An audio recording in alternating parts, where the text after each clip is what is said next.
يا صباح الخير يا صباح النور، ازيكم عاملين ايه؟ يا رب تكونوا دايما بخير. النهارده هنعمل باتيه بس بطريقه كده طعمها حلو قوي ومفيده طبعا لاولادنا.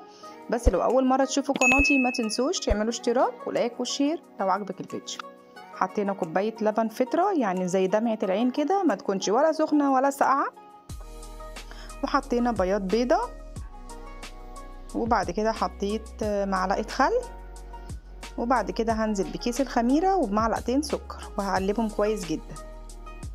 قسمت البيضة، خدت الصفار حطيته على وش المعجنات بتاعتي، وبياض البيضة حطيته على اللبن والخميرة والسكر زي ما انتوا شايفين كده. وبعد كده بقى هقلبهم كويس جدا.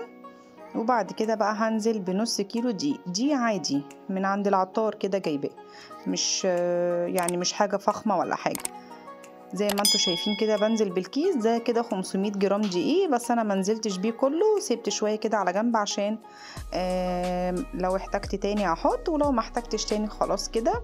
ونزلت طبعا بمعلقتين زيت، وابتديت ان انا اعجن بتاع 10 دقايق. اقعدي عجيني كده شويه حلوين كده، وبعد كده طبعا العجينه هتبقى ملمسها حلو جدا. غطيها بقى بستريتش او بكيس وحطيها كده جنب البوتاجاز على جنب كده. من سخونية الاكل كده الخميرة هتبتدي تتفاعل مع العجينة وترفع معايا، وتبقى العجينة بتاعتي كده خلاص اشتغلت كده، خلاص بقت تمام. وبعد كده هبتدي بقى ايه اقطعها اي تقطيعة بقى انتي مثلا العدد اللي انتي عايزاه. ده كده عمل معايا نص كيلو دقيق بالظبط، يعني 500 جرام.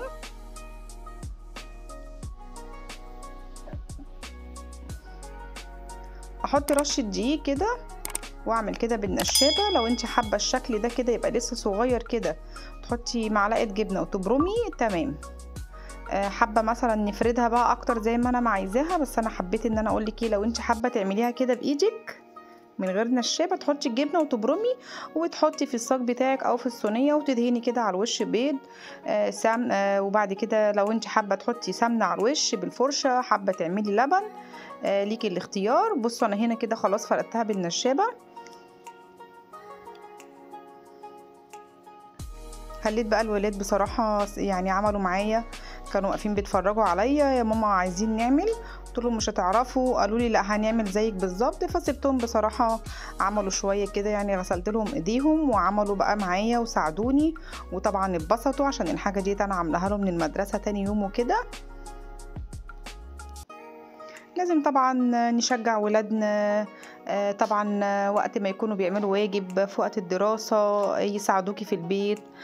طب ماشي انا هخليك تعمل معايا، وفي نفس الوقت هو بيبقى مبسوط وهو بيعمل الحاجة طبعا معاكي بالذات المعجنات، وفي نفس الوقت بقى بيساعدك في شغل البيت.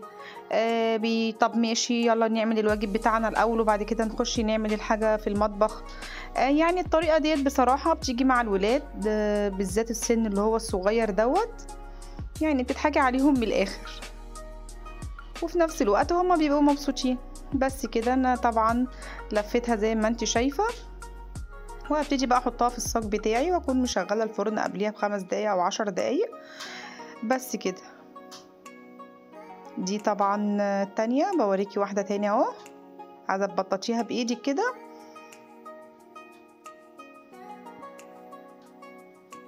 طب انا مثلا لو حابه مثلا احط اي حشوه، اي جبن تتخيليها حطيها، لانشون وزيتون حطي، جبنه وزيتون حطي، جبنه قريش وحبه البركه وزعتر تمام.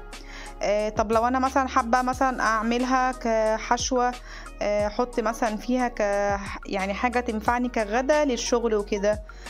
حطي تعصيجة لحمه بشويه سبانخ زي الفيديو اللي انا كنت عاملاه قبل دوت.